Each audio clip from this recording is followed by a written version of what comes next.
Adelante. Hola Hernán, buenas noches y bienvenido. Hola, buenas noches a todos. ¿Cómo están? Bueno, Bien, estamos. bien.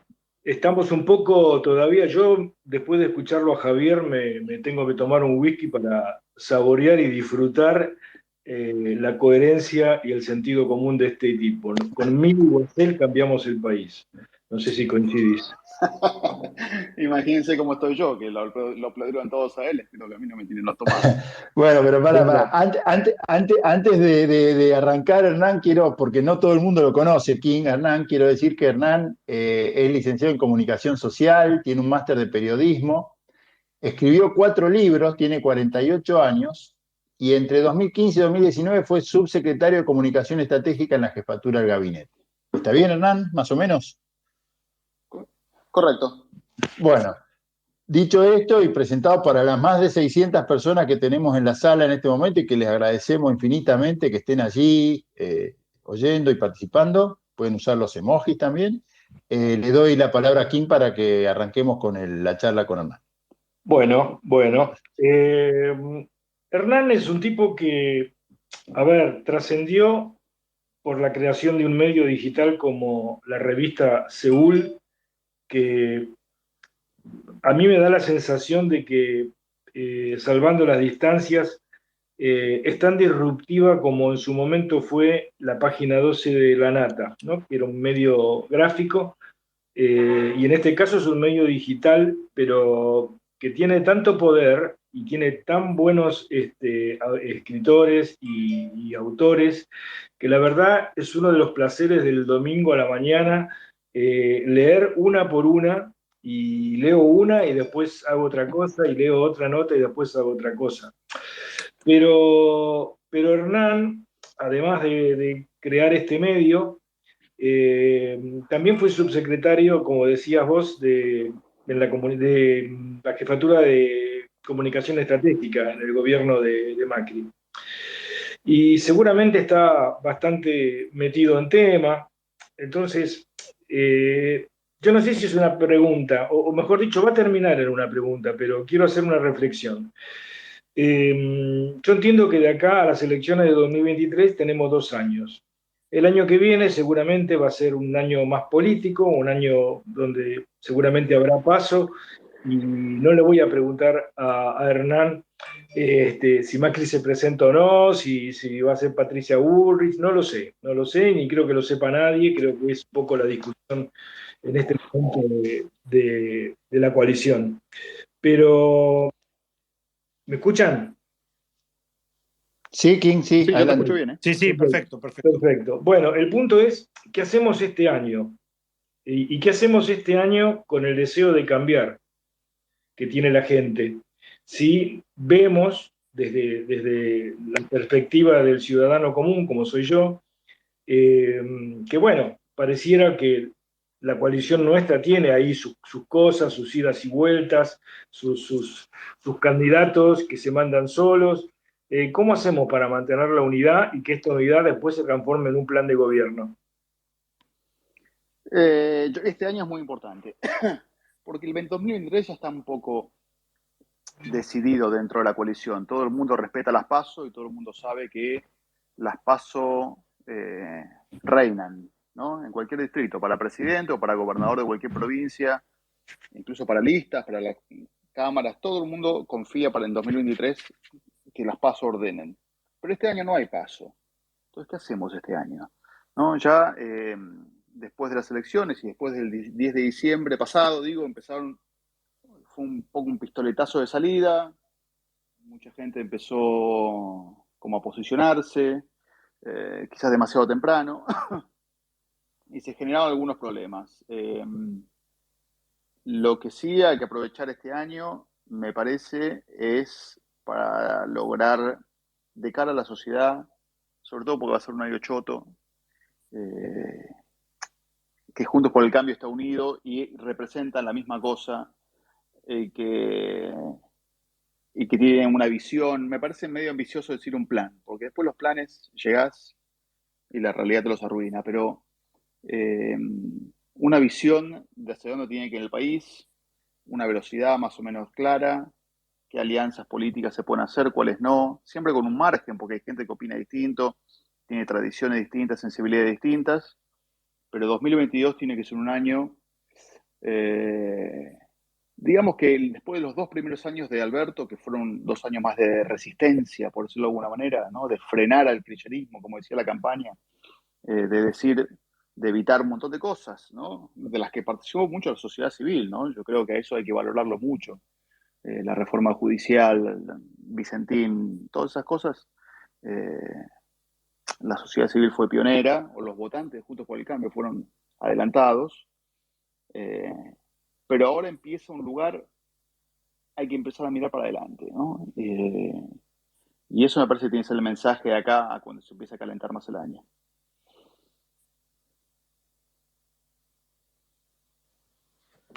¿King? Ahí sí. ¿Pasante? Sí. Ahí está pasante. ¿Cómo estás, Hernán? ¿Qué haces? Bien. Sabes que leí con el entusiasmo con el que suelo leer tus notas o tus intervenciones públicas, porque sos en algún punto un optimista medio irreductible. Y uno cuando te lee dice, bueno, siempre haces como un inventario, decís, bueno, pero no está tan mal. Incluso les haces un contrainventario al kirchnerismo con lo que le falta. Entonces uno te lee y queda optimista. Después lees por ahí la nota digamos, en un mismo sentido, pero con otro tono, claramente, de Leuco esta semana. Y ahí se te va el optimismo y esto que decías, como que sonó el pistoletazo y la salida.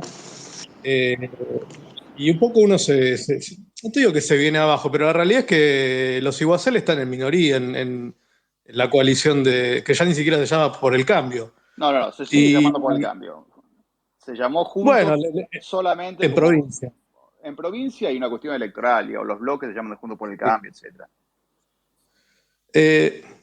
En relación a eso, como para sintetizar una pregunta, ¿no sentís que digamos, va a terminar primando esta idea de como que va a haber que recortarle las alas a los halcones y como que ya nos ganaron? Que en algún punto nos van a obligar a capitular para cogobernar con lo que algunos llaman, no sé, el peronismo racional, no sé ya que si queda algo de eso, pero Yo no lo veo ¿qué para ves? nada. No lo veo para nada eso.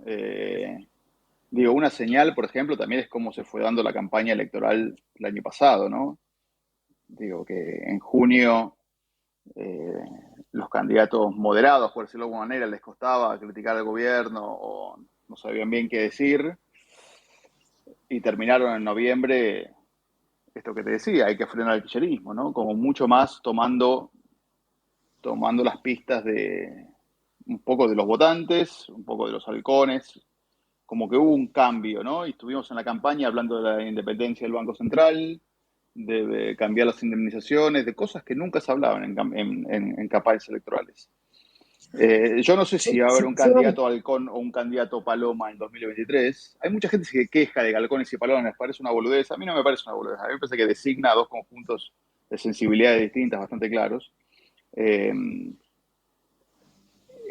Pero sí creo que no hay margen para un candidato que no represente a los votantes de este 40%.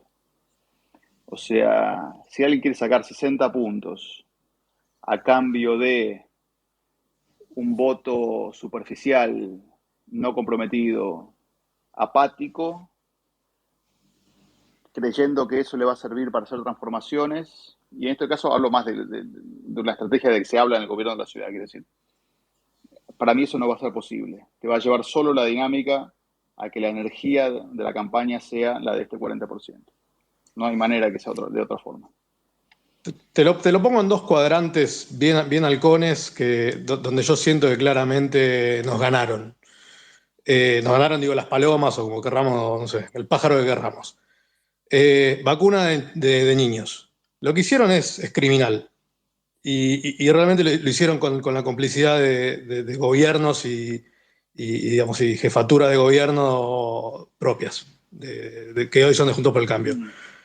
Nadie dijo nada, ni mu. Ni siquiera lo hacemos porque no nos dejan alternativa. O lo hacemos bajo protesto, o nada. Y nadie de nuestra fuerza salió a criticar a la Sociedad Argentina de Pediatría, no porque la vacuna a la larga no termine siendo buena y Sinopharm no haya logrado algunos buenos resultados, porque el procedimiento estuvo mal, porque el precedente que siente está mal. Y yo creo que ahí perdimos. Yo creo que ahí vamos a tener que aceptar que nos ganaron, pero masticando, haciendo estallar las muelas. Y en el otro, donde también siento que nos van a ganar, vos trajiste recién el tema de Capital, es el tema de seguridad. Y en Capital para mí es clave, yo todos los espacios por medio vengo con la misma, el mismo cantito. Lo que va a quedar del conurbano cuando se retire el kirchnerismo, si es que pierde en 2023, no lo va a contener la General Paz. De hecho, no lo contiene ahora. O sea, cualquier porteño que sale hoy a su casa, o sea, a mí me pasa, salgo a mi casa y tengo gente bañándose en la puerta de casa, con el agua del edificio, de la calle. Tengo tipos que tienen su carrito y después obviamente va a venir todo el progresismo a decir, ay, qué barbaridad, cómo se ofende y no comparte el agua. Yo ya igual no me dejo psicopatear como casi todos los que estamos en el espacio. Pero no hay nadie que alce la voz y yo siento que la ciudad la van a entregar. O sea, se la va a entregar probablemente a Lustó, porque no nos van a dejar tener un candidato propio, o lo vamos a tener en minoría y vamos a perder una interna porque no va a alcanzar. Y digo, ¿qué va a pasar ahí? O sea, ¿qué mapa de PEC te imaginas con todas esas cosas? No, yo justamente creo que seguridad es un área en la que el kirchnerismo no puede hablar y que ha sido colonizada completamente por la oposición y por Juntos por el Cambio. Tu escenario hipotético 2023, bueno, veremos cómo está. Es cierto que hay pero digo, si crece la economía o todas esas cosas pueden mejorar un poco. Pero me parece que a futuro, digo, es una hipótesis de futuro. Gobierno de la ciudad y veremos. Te digo que es muy difícil hoy imponer un candidato de cualquier tipo en una interna. Porque en una interna votan los apasionados. Entonces veremos. Si Waldo quiere ser, yo para mí, si la hace bien, tiene muchas chances. Lo teníamos a Waldo, perdón, Facundo, quise decir que lo teníamos a Waldo y se fue. Si vuelve a entrar, tal vez lo invitemos a que charle un ratito. Adelante. Dale. No, Hernán, Facu Landívar, ¿cómo estás? Bien.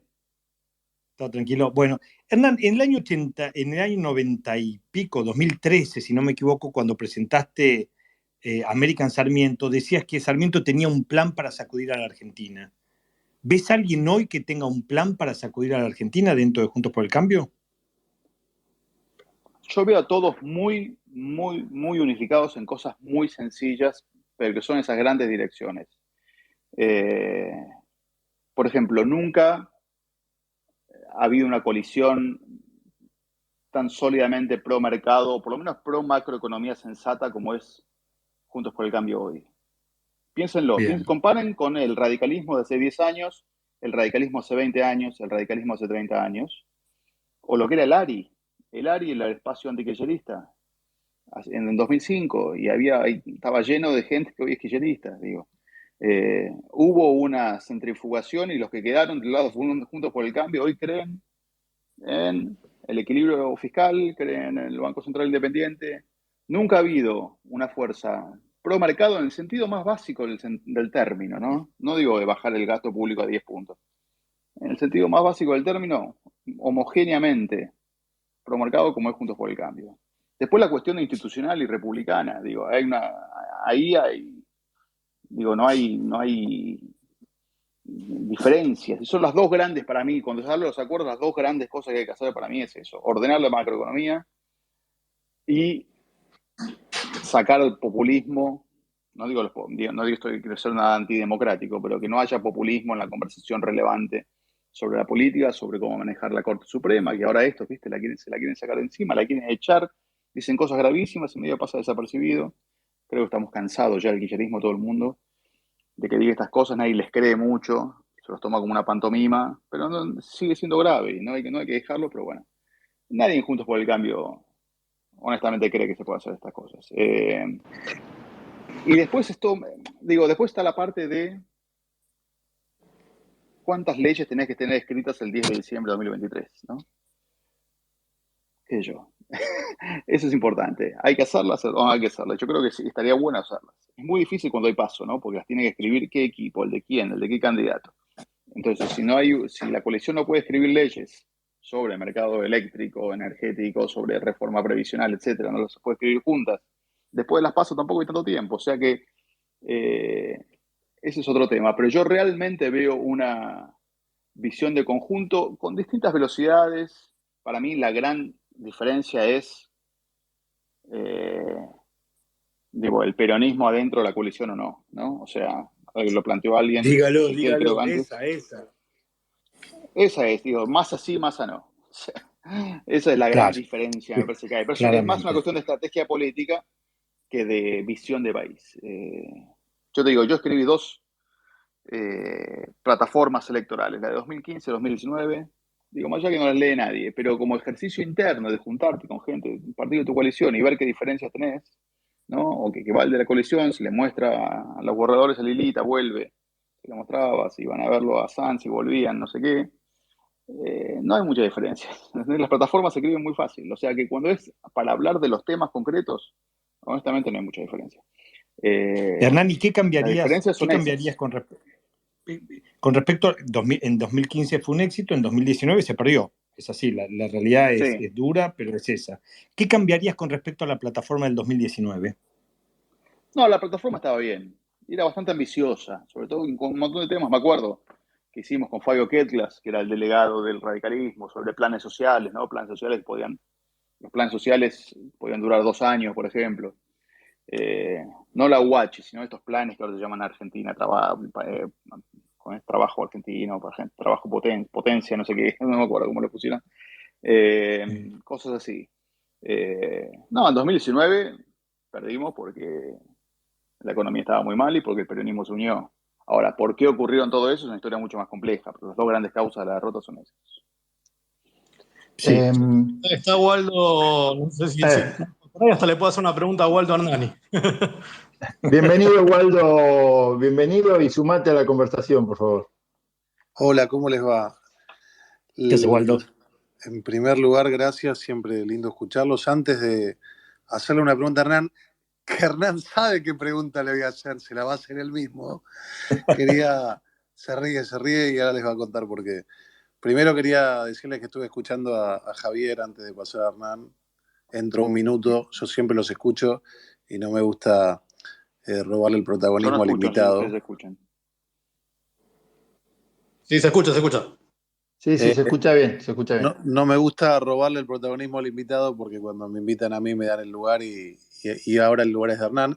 Solamente decir que Javier no está ahora, pero decirles que cuando habla de coraje me tocó vivirlo con él. Yo lo conocí cuando él estaba en Vialidad y me acuerdo que lo fuimos a visitar, yo no sé si lo contó, ustedes recuerdan, le habían baleado el vidrio de la oficina desde la calle porque él había hecho la denuncia de los sobreprecios de la obra pública. Y lo fuimos a visitar una comitiva de diputados para darle apoyo.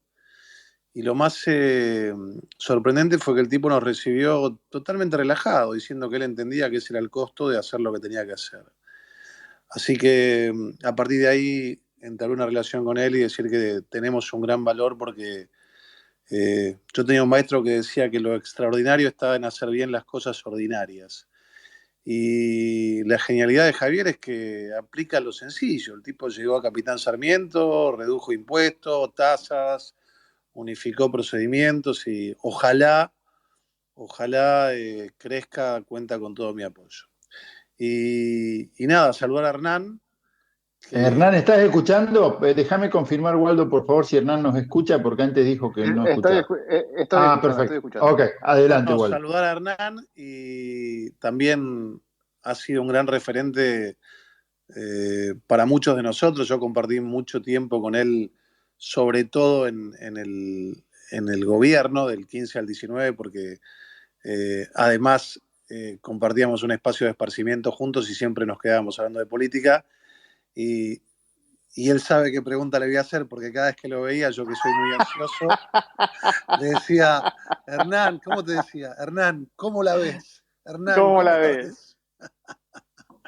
Tal cual, así que bueno. Yo siempre te decía bien, boludo. Siempre te decía Así bien. que te estoy escuchando y te hago la misma pregunta que te hacía. Hernán, ¿cómo la ves? Bueno, no sé si te dijeron que recién te adjudiqué chances de para ser candidato en la ciudad en 2023? Que te veía bien. Bueno, nos tenemos que juntar, yo te agradezco. Te agradezco, la verdad que voy a jugar. Okay. Yo lo dije y lo repito, y no como un cliché, porque creo en eso. Sí, voy a trabajar fuerte. Igual el mismo lo escuché a Javier sin haberlo hablado con él, y coincidimos en armar un espacio con identidad propia. Después, de verdad, yo sé que suena un cassette. El votante es el que determina quién encabeza, porque si yo mido 30 puntos y alguien en el espacio que tiene nuestra identidad mide un punto más que yo, y tenemos posibilidades de implantar o representar esa identidad con alguien que esté mejor que yo, siendo alguien de la competencia, voy a querer tener un lugar acorde a lo que yo soy, pero como creo en la competencia, me encanta, y que gane el más mejor, ¿no? Me parece muy bien. Bueno, así que te dejo, te saludo, quedamos en vernos pronto, me quedo escuchándote, y nada, la pregunta que te hago siempre, ¿cómo la ves, viejo? Es difícil contestar eso hoy, ¿no? Porque parece que estamos al borde del abismo, ¿no? Mañana arranco con un newsletter nuevo en Seúl y hablo un poco de eso, ¿no? Que por un lado estamos al borde del abismo, el Banco Central se queda sin reservas, el gobierno empieza a sentirse mimoso con la idea de no pagar al fondo, el dólar se va para arriba, y al mismo tiempo estamos tan acostumbrados a vivir al borde del abismo que casi parece que nos gusta, ¿no? O sea que como que, nada, vivimos una especie de inflación histórica en Argentina. Siempre estamos viviendo tiempos interesantes, lo que es una chota manera de vivir, ¿no? No se puede vivir así durante 20, 30 años, o 40 o 50, los que cada uno tenga, porque siempre ha sido así. Hernán, ¿me escuchás? Perfecto. Recién te tomo lo último que dijiste acá el capitán. Hay un juego para ser muy divertido. En una parte del diario Clarín podés poner la fecha de cualquier día y sale la tapa del diario ese día. Y viste, da la sensación que somos como una especie del día de la marmota eterna. Y la tapa tiene los 5 o 6 mismos temas de títulos en un 80% de las veces. El tema es, recién cuando te preguntaba Ojo, cómo la ves. para un segundo, son siempre títulos dramáticos además, porque si vos vas a los diarios de Suiza hace 30 años, por ahí dice lo mismo también que dice ahora, pero no pasa nada. Nosotros es todo huelga, devaluación, Inflación, paritaria inflación, es y todo FMI. así. Sí, FMI, sí. Y bueno, alguna vez que entró Maradona, lo agarraron falopeándose a Maradona y punto. Pero yo te conocí a vos porque leí un libro que editaste, es un libro que se llama Miami, no sé cómo se te dio por escribir sobre eso, pero la pregunta es, está todo bien lo que decís, la ves bien, lo que vos quieras, pero también el argentino vota con el bolsillo. Es verdad que ahora es un desastre, pero el plan bautizado Platita podría renacer y darse algún driver que salve, y podrían reelegir también el kirchnerismo, ¿o no lo ves así?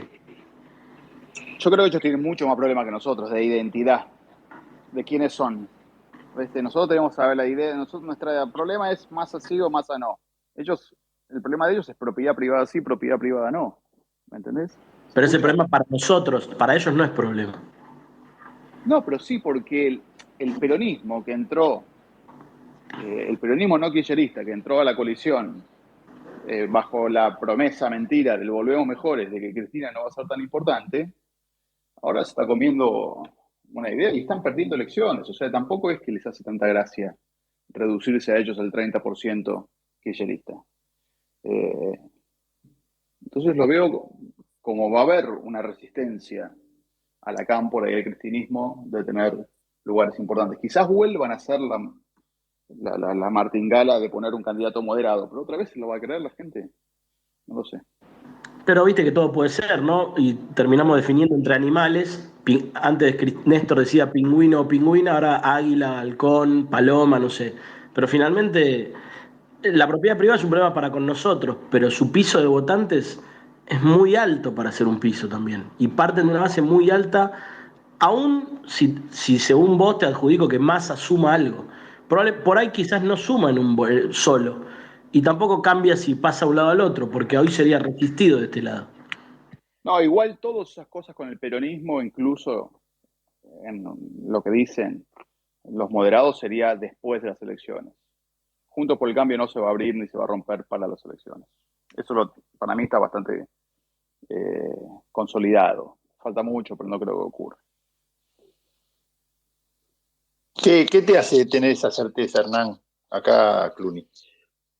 Porque todos vemos con un poco de nerviosismo a veces, ¿no? Tenemos miedo que alguno se despegue, que alguno se corte solo y que eso debilite a todo el movimiento o a la alianza, digamos. Sí, yo, honestamente, nadie lo dice. Honestamente, cuando vos escuchás a la gente que habla con Larreta, te dice que él lo ve por su hipótesis del 70% de cómo hacer la transformación, pero no para antes de las elecciones. De hecho, Juntos por el Cambio está muy firme en muchas, digamos, supuestamente el peronista favorito de muchos es Schiaretti. Bueno, pero Schiaretti sacó 10 puntos en Córdoba. ¿Cómo le vas a entregar a Córdoba electoralmente si nosotros sacamos 40? ¿Entendés? 40, nos sacamos 55, no sé, vamos por allá. Entonces hay provincias, ya hay gobernadores que no tienen tanto poder como para reclamar un ingreso a la platea VIP de Juntos por el Cambio. Hernán, en relación a eso que acabas de citar, ese número de Córdoba, ese 40 o 55 o el número que fuera, Sí. me acuerdo que ni bien pasaron las elecciones empezaron a aparecer los mapitas radicales con esas provincias pintadas en rojo. Y en relación a esta pregunta que hicieron algunos del panel, la convivencia con el radicalismo, sobre todo con la cuña que estaba metiendo Morales, yo me imagino que me vas diciendo que es algo sano, es parte de un proceso que no se van a romper, pero ¿no crees que hay una probabilidad de que se quieran abrir antes de tiempo? No veo que ganarían, honestamente. No veo que ganarían. En un escenario parecido al a ese escenario en el que perdió López Murphy, creo que quedaron en el balotaje Penem y Néstor. ¿No te imaginas algo parecido? Donde Cristina y vamos a un Kicillof queden segundos y primero les aparezca un candidato, no sé, por ahí una fórmula radical con una paloma y entonces volvamos a foja cero. Bueno, pero si el radicalismo está unido y su vicepresidente es del PRO, es un candidato de la coalición, digamos. Después habrá otro, por ahí una fórmula al revés, candidato a presidente del PRO y vicepresidente radical. Eso me parecería bueno para la coalición, incluso te diría. Porque le diría a la sociedad que hay una unión entre los partidos más profunda que no solamente las PASO, digamos, ¿no? O los bloques del Congreso. ¿Pero crees que después eso podría generar una coexistencia en la gestión? Porque el espíritu radical bastante suicida por sí solo hace que por ahí no lo logres. Bueno, algo que generó la ruptura del bloque de diputados es que se terminó esta narrativa que tenía la UCR entre las elecciones y el 10 de diciembre, o sea, 3 semanas, pero que ya venía de las PASO, de decir la UCR está fuerte y unida y renovada generacionalmente y se le planta de igual a igual al PRO. Con la división del bloque eso está más complicado y con el voto a Gerardo Morales como el presidente del Comité Nacional también, porque digo, Gerardo es como de los conservadores, digamos, ¿no? O sea, no es la renovación, es tipo con poder y un tipo que va a aprovechar su cargo probablemente más de lo que lo aprovecharon Cornejo o Corral o Ernesto Sanz, que son los anteriores, ¿no? Pero yo los veo ahí, a ellos, que les va a faltar unidad para dar el sorpaso por ahí que pretendían dar hace unos meses, ¿no? Finalmente en el comité hizo una lista de unidad y Lustó vicepresidente, etcétera, pero los bloques no se van a unir, ¿eh? No se van a unir, hay una bronca enorme entre unos y otros. ¿No decían que se iban a unir ahora en marzo? Sí, no, pero me parece que no. Hablé con una diputada el otro día, radical, y no tiene nada de ganas. Voy a aprovechar el lenguaje inclusivo, el puente aéreo entre Jujuy y la ciudad de Buenos Aires, para tratar de sacarte algunas reflexiones sobre algo que es interesante. A Morales todo el mundo coincide en reconocerle un mérito que igual es medio raro, pero porque como Poder Ejecutivo no metió presa a Milagro Sala, pero bueno, contuvo el desborde digamos, de una fuerza, Sí. no sé si paramilitar, pero parapolicial y con un estado paralelo, bueno, todo lo que en su momento incluso Peponila contó en el Spaces que le dedicamos acá. Y, y después venís a Capital y tenés en Palermo Maldonado, digamos, la ley irreductible de porteños esquizo, bancando los trapos de Milagro Sala, bueno, todo lo que ya sabemos. Eh, ¿Qué ves ahí? ¿Eso se va a terminar en algún momento a fuerza del paso del tiempo? ¿Se van a radicalizar todavía más? Eh, ¿Qué El, se hace con en esos porteños? el kirchnerismo no tiene, es ahistórico, o sea, no evoluciona, está congelado en el tiempo, no va a cambiar, no hay que dar ninguna esperanza con eso, y resignarse a que no va a cambiar, y prepararse para que el próximo presidente, si es de Juntos por el Cambio, la oposición kirchnerista va a ser igual de lo que fue en 2015-19, el objetivo es aislarla y que sea testimonial y que no tenga gran influencia sobre los destinos del país, que no pueda organizar o liderar 14 toneladas de piedras al Congreso. Pero no se puede esperar ningún tipo de moderación o inclinación sensata o republicana del cristianismo duro o semiduro, no sé quiénes son, hay que incluir a quién no. Pero, no, eso hay que meterlos como parte del mapa y hay que tratar de que sean lo menos influyentes posible. Eh, Eso se hace de mil maneras. Una de ellas es que la sociedad piense de una manera distinta y que sus ideas queden cada vez más claramente vistas como anacrónicas, antiguas, obsoletas, que es lo que son, eh, o antidemocráticas, o autoritarias, o prepotentes, o simplemente hinchapelotas, ¿entendés? ¿Te, te Cuando imaginas la una salida sociedad... perdón, ¿Eh? ¿te imaginas que terminan recurriendo a la violencia como herramienta política en esa desesperación, en ese retroceso a una minoría? No orgánicamente, pero algún loquito puede haber. Pero Uno no, solo. no, nada, que ya un grupito de loquitos, algún frente unido de no sé qué, que sean cuatro, pero no mucho más que eso. Eh, Hernán, nuestro corresponsal en Vancouver, Apu, mm, te quiere hacer una pregunta.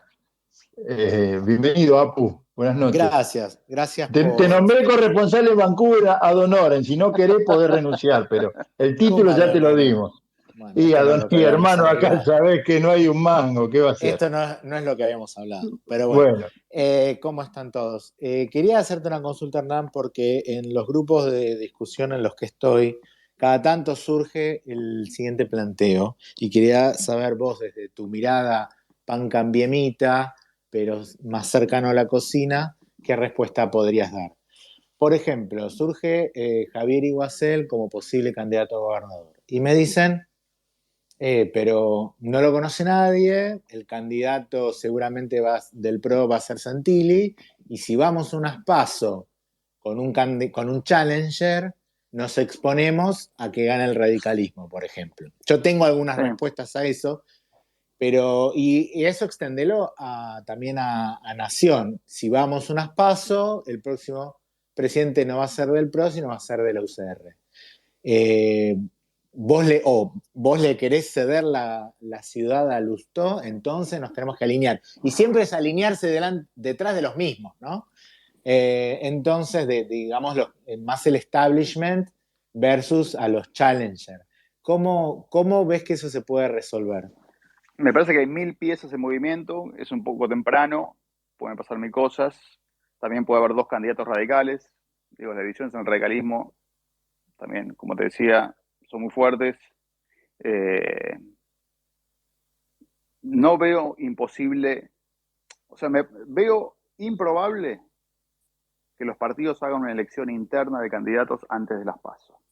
Muy difícil de organizar, caro, difícil de fiscalizar. los radicales hacían trampa entre ellos todo el tiempo, o sea, no lo veo.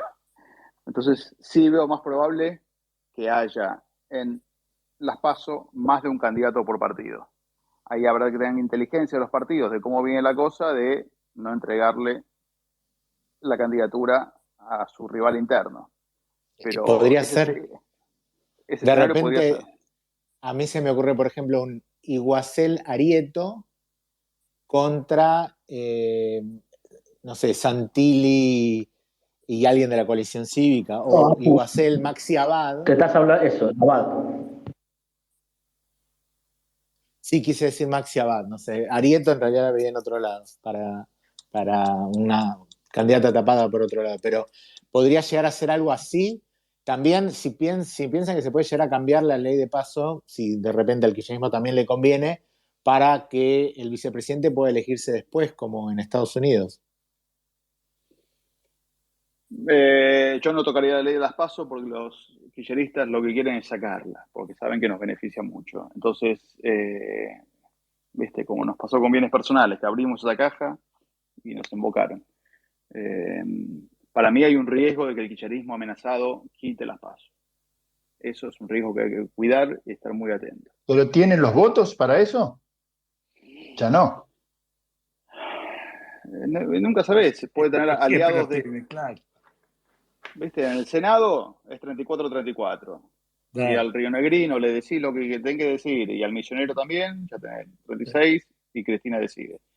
Y en diputados le faltan 10, ¿viste? ¿Qué sé yo? Y Graciela Camaño, qué sé yo, ¿viste? No sé, ¿viste? Son cosas muy importantes que ellos pueden estar dispuestos a pagar muy caro, pero son muy importantes. Si ellos realmente creen que con paso pierden y sin paso tienen alguna chance, estarán dispuestos a pagar lo que haya que pagar. Por eso creo Hernán, que algo que hay que cuidar es las pasos. Ya en 2020 y 2021 coquetearon con eso, la oposición fue muy fuerte, de la sociedad civil, incluso en general de la política. Va a haber que reaccionar de la misma manera apenas empiecen los rumores de los murmullos de lo que va a pasar, porque lo van a intentar. Hernán, te hago un ejercicio. Hay pasos, se gana en el 2023. ¿Qué hacemos con la pauta oficial y qué hacemos con los medios públicos? Mirá, yo vengo de una experiencia en Ya jefatura están de mandando gabinete. pauta vos, Facundo. Acá no tenemos pauta, no hacemos publicidad Al revés. nosotros. Yo sé que Hernán, yo digo mi parte, yo creo que ahí tiene que haber un control de la pauta. Es absurdo lo que sucede en este país, es una locura total. Pero bueno, nada, Hernán es el especialista y ha estado en el gobierno y ha estado en lo que significa dar o no dar pauta. Entonces me parece importante escuchar a ver qué tiene para contarnos. A ver, nosotros bajamos la pauta 80%, esa es la realidad.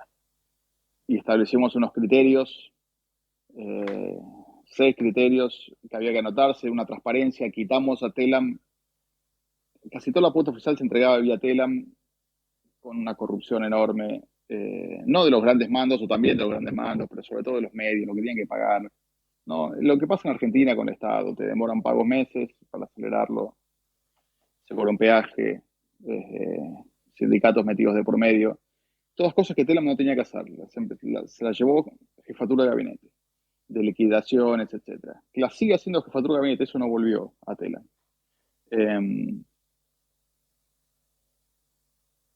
Pero muchos en el gobierno al final decían, quizás debimos haber dado más pauta, que fuimos un poco ingenuos, que fuimos un poco naif, que demasiado rápido creímos que estábamos viviendo en un país normal y Argentina es un país muy anormal. Y yo en ese momento estaba de acuerdo con esa crítica, no necesariamente con la pauta, pero con otras cosas de la economía, como que 2015 nos sacamos de encima el kirchnerismo y ahora somos un país normal. Y Argentina, viste, tiene un underbelly ahí que te come, que te hace mierda y que tenés que cabalgarla de una manera muy especial hasta ser un país normal, ¿no? Como que fuimos Suiza demasiado rápido. Quisimos ser Suiza demasiado rápido y Argentina no era Suiza todavía. Con la pauta pasa lo mismo, hay gente que dice que sí. Yo no estoy de acuerdo. A mí no me entra en la cabeza realmente elaborar un gobierno que esté poniéndole guita a periodistas individuales. Esa es la otra diferencia grande entre Pauta, es ponerle a programas donde vos Claro. querés hacer publicidad de tus actos o ponérselas en auspicios a periodistas o portales ignotos, ¿no? Vayan a los portales de los nombres de los periodistas de radio y televisión, ¿no? A marcelobonelli.com, etcétera. Ahí hay pauta, sitios que no tienen ningún tipo de tráfico. Hay pauta de todo el mundo. Eso no es así, quiero decir. Pero bueno, están las opiniones más divididas. O sea, honestamente, no sé bien cómo se maneja eso. Y por eso, y después de haber pasado por aquel corte del 80% con los resultados, ¿mantenés la idea de que la pauta o es una pauta controlada y absolutamente lógica, o mejor repartamos un poco más? O sea, lo que fue el final del 19, ¿no?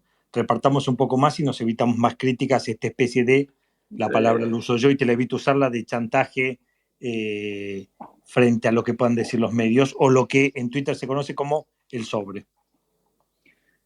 Hay dos cosas distintas, ¿no? Una es la publicidad, que efectivamente se pasa, ¿no? Y vos tenés que, tenés una campaña de vacunas y la tenés que pasar, claro. la pasas en Canal 13, factura Canal 13, te paga, no sé qué. Otra cosa es un pago oculto a un periodista, ¿no? Son cosas muy distintas.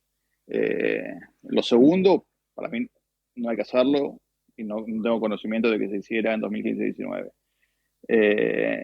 Lo primero, realmente, creo que lo más sano sería, lo más radical sería cortarlo a cero. ¿Entendés? A cero. Sí. Honestamente. Porque los medios tampoco. Pasa que, bueno, hay un problema ahí de medios chicos del interior que te piden. Pero después puedo poner los criterios, ¿viste? Y el destape se lleva, no sé, 30 palos por mes, ¿cómo puede ser? Se llevaba, entonces, creo, si no me equivoco, en la cifra se llevaba 4 veces más que Clarín en el 2015. Bueno, sí, no, y ahora otra vez está ahí, está en el top del ranking. Está por abajo de Clarín. Sí, pero es incomparable, claro. Pero no tiene nada que ver. Bueno. ¿Y con los medios públicos, es un Hernán? tema muy complejo. ¿Y con los medios públicos, ya que querés hablar de temas complejos que veo que te gustan? ¿Qué hacemos con Telam? Medios públicos es realmente complejo. Para mí, doy un número. Cuando llegamos a 2015, Telam gastaba 3.000 millones de pesos por año y recaudaba 100. Sí. O sea, recaudaba de sus abonos a sus Exacto. clientes 100. O sea, tiene una pérdida. Bueno, es una empresa también que es lógico que esté un poco subsidiada, pero no 95% subsidiada. No tenía ningún tipo de nada. Era todo un desastre. Además de que era usada políticamente, ¿no?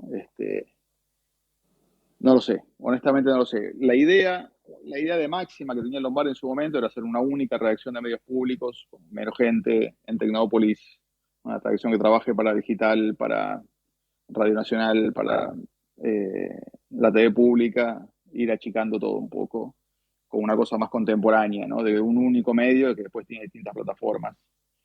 No lo sé, pero conociendo de cerca las historias de los que trabajaron en los medios públicos, sus enfrentamientos con los sindicatos, con la gente que quedó en la cámpora y todo eso, me parece que es una batalla que hay que dejar para cuando las cosas estén bien, no cuando estás todavía ordenando la economía, me parece, ¿no? Que eso es otra cosa. Hay que hacerlo con la buena. Sí. No con la mala.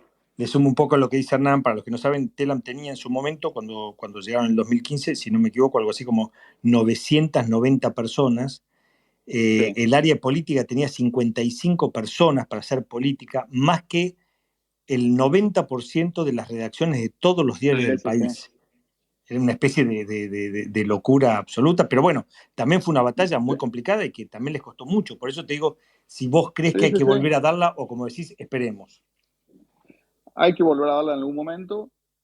Es injusto que estas organizaciones tengan ese tamaño para el trabajo que hacen, que para el trabajo que hacen no es necesariamente periodístico, no es necesariamente relevante. Y que además, en 2005 eran 300 personas y después eran 1.000. Claramente no hay una cuestión de crecimiento orgánico explicable de ninguna manera. O sea,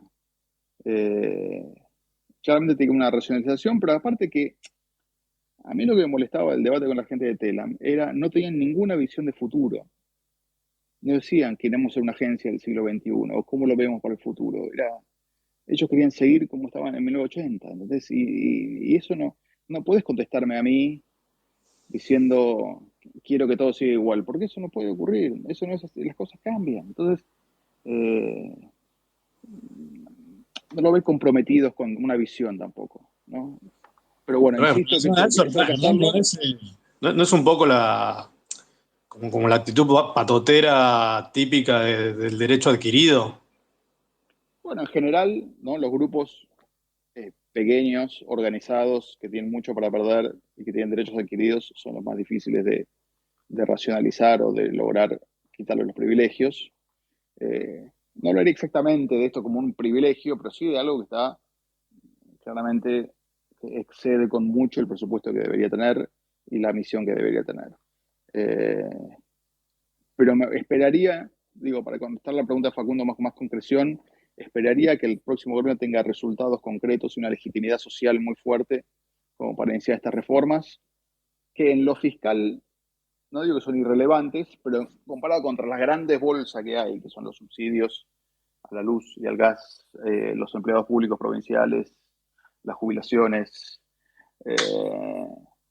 Los planes sociales. los planes sociales no tanto, lamentablemente. De los planes sociales, digamos, los discrecionales. Ahora dicen que hay 1 millón. Si es cierto que son 1 millón, ya empieza a ser un número fiscalmente visible, ¿no? Como 0,2 o 0,3 del PBI. Pero el problema de los planes sociales es menos fiscal de la situación de permanente semi-desempleo que generás en la gente, ¿no? Como de la cuestión de vivir empleo más changa el resto de su vida, ¿no? Gente que no está programada o que siente que va a tener eso toda su vida y que no cree que pueda conseguir un laburo en blanco nunca, ¿no? Entonces, eso es lo que más daño hace, me parece. Hernán, te cambio de tema. No hablamos acá. ¿Cómo ves en todo el escenario político que planteaste, volviendo al tema anterior, la aparición de, llamémoslo liberales, genéricamente, pero digamos, Milei, Spert y todos estos? ¿Cómo juegan en ese rompecabezas que armás? Es una buena pregunta y no tengo muy buenas respuestas, quiero decir, ¿eh? Para ellos también es un año muy importante, 2022, para ver si confirman lo que consiguieron en 2021, que es importante. Los veo distintos a Spert y a Milei. Spert, por ahí a mí personalmente me cae peor, pero lo veo como más un hombre del sistema, un tipo que quiere mejorar el sistema con sus ideas, etcétera. Y Milei, que me cae un poco más simpático, pero no lo veo como que él tiene claro cuál es su relación con el sistema, ¿no? Como que está un poco ahí indeciso todavía sobre si quiere romper todo o quiere meter un pie adentro y ver qué pasa. Así que Claro, eso pero se no han verá. dejado de, perdón, más allá de los personajes, no han Sí. dejado de instalar en la opinión pública 3 o 4 conceptos que corrieron el eje de la discusión en la Argentina. O sea, hoy mucha más gente habla de déficit fiscal o de gasto público, o si querés hasta de la casta o lo que sea, aún no habiendo votado a Milei y Spert, digamos. Creo que instalaron en la opinión pública uno o dos Sin duda, conceptos que no estaban sin frescos, duda ¿no? contribuyeron y ayudan a estirar lo que los gringos llaman la Overton Window, que es los Sí, límites la de lo que se corrieron. puede decir. Pero yo no le quitaría mérito, perdón, a Mauricio Macri en estas cosas. O sea, el primero que hablaba de déficit fiscal hace 5 años era él, de los importantes, quiero decir. Y está hinchando las bolas con eso, mucho antes de que fuera popular decirlo, y cuando era imposible de decir. 2017, 2018, ya con la crisis, mucho más. Pero no creo que sea mérito únicamente de los liberales. Hernán, ya que la otra vez a Macri, me acuerdo de un tuit tuyo, para mí que hay que rastrearlo para enmarcarlo, por lo menos para que vos te lo enmarques. A ver. Cuando todavía estabas en Estados Unidos y pusiste, me voy a venir a Argentina para trabajar para que Mauricio Macri sea presidente, se te cagaron de risa, te deliraron todos en Twitter. Bueno, digamos, parte de ese triunfo en algún punto digamos, te tiene como miembro de ese equipo que se puso ese objetivo al hombro y lo logró. Y después pasó 2019 y acá estamos. ¿Te arrepentís en algún punto? No. ¿Querés estar tranquilo escribiendo un libro en Estados Unidos y lejos de todos estos quilombos? Qué sé yo, no, son elecciones de vida también, ¿no? Me acuerdo de ese tweet que la segunda respuesta era de Berkovich y medio me he boludeado. A Sergio Bueno, Berni le había pasado algo parecido. ¿Se acuerdan? En 678. En 678, sí. Bueno, no sé. La verdad que realmente fue un cambio de vida para mí muy importante, pero todo lo que viví no lo cambió por nada, aunque hubo momentos obviamente muy difíciles. Todo el 2019 fue muy complicado, pero nada. Ahora, por ejemplo, como que no tengo ganas de meterme mucho en política, ni ser funcionario, ni ser candidato, ni nada. Es como que ya en parte no quiero decir esto que es medio horrible, pero un poco ya la viví, o sea, es como que eso me quitó una ansiedad que por ahí tienen otros, de llegar a lugares. Yo ya tuve, ¿viste? Por ahí les toca a otros, mejor, yo colaboraré desde mi lugar, me gusta hacer Seúl, me gusta charlar con la gente de la política, y estoy cómodo en el lugar donde estoy, no quiero cambiar demasiado. bueno, Hernán, en principio, en nombre de todo el equipo, te queremos agradecer que hayas aceptado la invitación a participar. No sé si alguien tiene alguna pregunta más para Hernán, porque yo tengo una. Dale, King, Todo nomás, porque tuyo. ya vamos cerrando.